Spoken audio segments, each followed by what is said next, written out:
ನಿಮ್ಮ favourite serials ಈಗ ಟಿವಿಗಿಂತ ಮುಂಚೆ ಸನ್ ನೆಕ್ಸ್ಟ್ ಆಪ್ ನಲ್ಲಿ ಜಾಲಿಯಾಗಿ ಎಲ್ಲರಿಗಿಂತ ಮುಂಚೆ ನೋಡಿ. ಈಗಲೇ ಸನ್ ನೆಕ್ಸ್ಟ್ ಆಪ್ ಡೌನ್ಲೋಡ್ ಮಾಡಿ ಮತ್ತು ಸಬ್ಸ್ಕ್ರೈಬ್ ಮಾಡ್ಕೊಳ್ಳಿ. ಹೇ ಗರುಡ, ನಿನ್ನೆ ಕೇಳ್ತಾ ಇರೋದು, ಹೇಳು, ನಿನಗೆ ಯಾರು ಹೇಳಿದ್ದು? ಅದು ಗೋಪಾಲ ಹುಲಿ ಓಡಿಸೋದಕ್ಕೆ ಅಂತ ಕುರಿ ತರೋಕೆ ಬಿರಿಯಾನಿ ಅಂಗಡಿಗೆ ಹೋಗಿದ್ದ. ಆಗ ಗೊತ್ತಾಯ್ತು.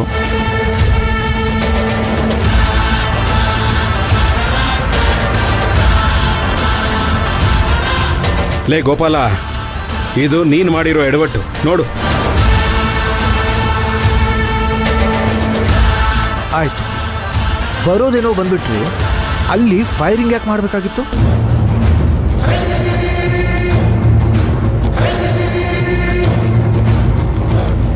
ಅದು ಹುಲಿ ಅದೆಲ್ಲಿ ನಮ್ಮನ್ನು ಅಟ್ಯಾಕ್ ಮಾಡುತ್ತೆ ಅಂತ ಹೆದರ್ಕೊಂಡು ಫೈರಿಂಗ್ ಮಾಡಬೇಕಾಯ್ತು ಯಜಮಾನ್ರೆ.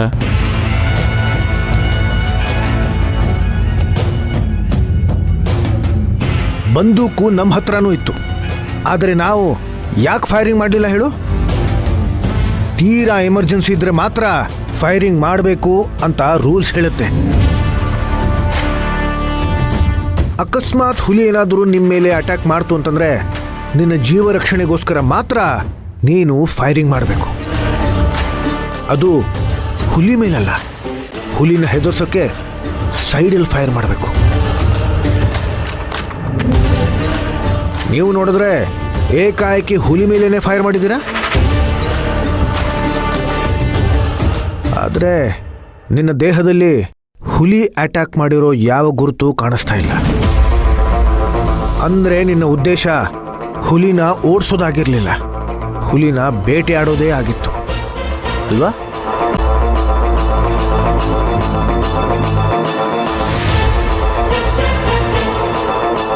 ನೀನು ಯಾರ ಜೊತೆ ಕೆಲಸ ಮಾಡ್ತಿದ್ದೀಯ ಅಂತ ಇಡೀ ಊರಿಗೆ ಗೊತ್ತು. ಅವ್ರ ಸಂಸ್ಕೃತಿ ಏನು ಅಂತ ಯಾರು ಬಿಡಿಸಿ ಹೇಳಬೇಕಾಗಿಲ್ಲ. ನೀನು ಫೈರಿಂಗ್ ಮಾಡಿದ ತಪ್ಪಲ್ವಾ? ನಿನ್ನನ್ನೇ ಕೇಳ್ತಾ ಇರೋದು, ತಪ್ಪಲ್ವಾ?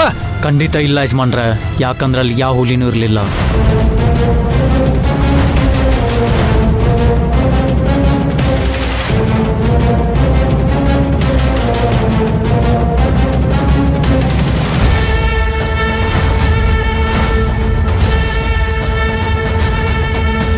ನಿಜ ಹೇಳಬೇಕು ಅಂದ್ರೆ ಅಲ್ಲಿ ಹುಲಿ ವೇಷ ಹಾಕಿರೋದು ಒಬ್ಬ ಹುಡುಗ.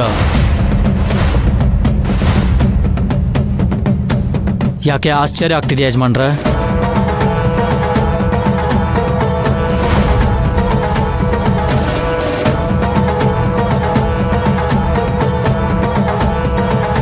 ನನಗೆ ನಿನ್ನ ಮಾತಿನ ಮೇಲೆ ನಂಬಿಕೆ ಇಲ್ಲ. ಇಷ್ಟಕ್ಕೂ ಯಾರೇ ಆಗಲಿ ಹುಲಿ ವೇಷ ಹಾಕೊಂಡು ಇಡೀ ಊರನ್ನೇ ಹೆದರ್ಸೋಂಥ ಅವಶ್ಯಕತೆ ಏನಿದೆ?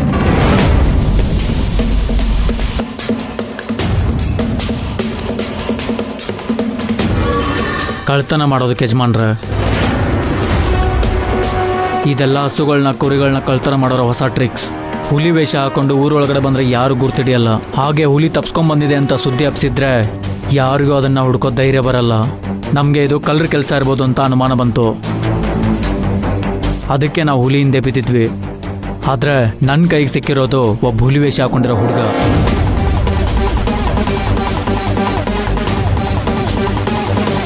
ಅವನ ಜೊತೆ ಒಂದಿಷ್ಟು ಗ್ಯಾಂಗ್ನವರು ಇದ್ದರು.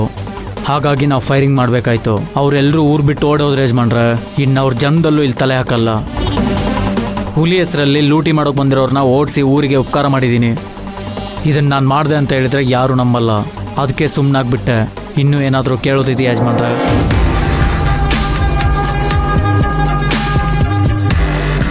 ನಾನಿನ್ನು ಬರ್ತೀನಿ ಯಜಮಾನ್ರೆ.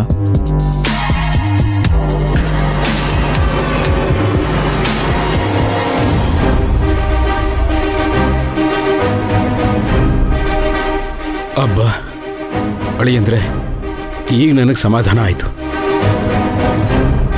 ಅಂತೂ ಹುಲಿ ಪ್ರಾಬ್ಲಮ್ ಸಾಲ್ವ್ ಆಯ್ತಲ್ಲ.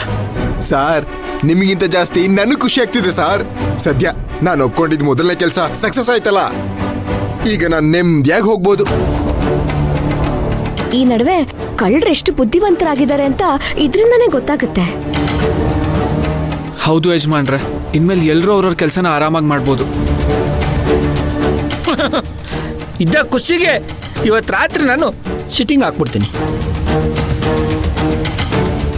ಆದರೂ ನನಗೆ ಗರುಡ ಹೇಳಿದ ಮಾತಿನ ಮೇಲೆ ಸಂಪೂರ್ಣವಾದ ನಂಬಿಕೆ ಇಲ್ಲ. ಪಾಪ ಸೂರ್ಯ, ಅವನೆಷ್ಟು ಒಳ್ಳೆ ಕೆಲಸ ಮಾಡಿದ್ದಾನೆ. ನೀನಿನ್ನೂ ಅವನ ಮೇಲೆ ಅನುಮಾನ ಪಡ್ತಿದ್ಯಲ್ಲ.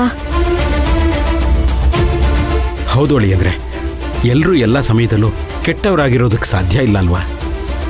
ಕಳ್ಳರು ಹುಲಿ ವೇಷ ಹಾಕ್ಕೊಂಡು ಬಂದಿದ್ದಾರೆ ಅನ್ನೋದೇನೋ ಸರಿ, ಆದರೆ ಇದುವರೆಗೂ ಯಾರೂ ಕೂಡ ಒಂದು ಹಸು, ಒಂದು ಕುರಿ ಕಳೆದು ಹೋಗಿದೆ ಅಂತ ದೂರು ಕೊಟ್ಟಿಲ್ವ?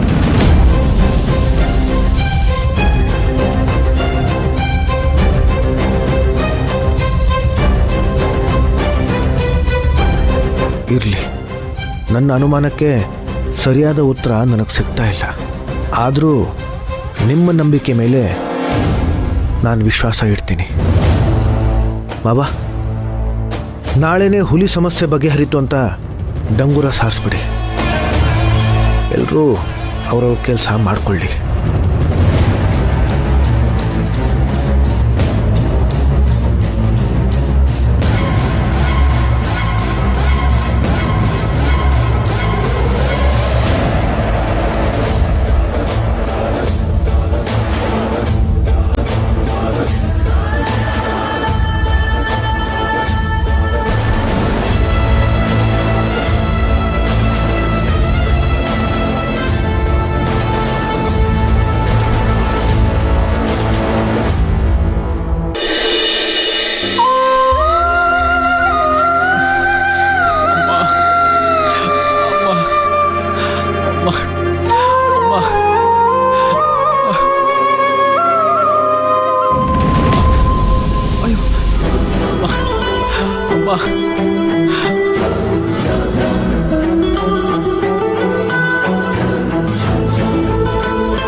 ರುಕ್ಮಿಣಿ ಅವರೇ, ಬನ್ನಿ.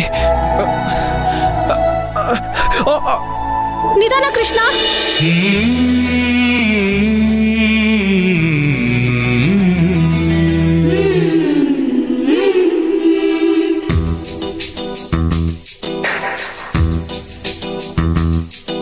ಅನುರಾಗದ ಅಲೆ ಮೇಲೆ ನಡೆಯೋ ಬಾಲೆ, ನಸು ನಾಚಿದ ನಗೆಯಲ್ಲೇ ಕರೆಯೋಲೆ, ಮಾತುಗಳು ಬೇಕಿಲ್ಲ, ಸಂಧಿಗಳು ಬೇಕಿಲ್ಲ, ನೋಡಿದರೆ ಸಾಕು, ಆಹ ಸಾಕು, ತಲೆ